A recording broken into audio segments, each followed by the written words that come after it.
Meta şirkəti öz Meta universitetlərini bağlayır.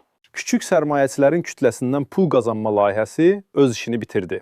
Məqsəd Zuckerbergin Meta universitetlərinin investorlar cəlb etmək və ictimaiyyəti əyləndirməkdir. Axmaqlar ucuz oyuncaq dəstinə bənzəyən keyfiyyətsiz saxtakarlığa pul yatırmağa qaçdılar. Zuckerberg investorları inandırmağa çalışırdı ki, çox sayda istifadəçi onun virtual dünyalarında sözün əsl mənasında yaşayacaq və işləyəcək. Ciddi niyyətlərinin sübutu olaraq o bütün dünyada tanınan Facebooku köhnəlmiş söz olan Meta ilə adlandırdı. Böyük şirkətlərin maliyyə gəliri onların həqiqətən nə etdiklərindən asılı deyil.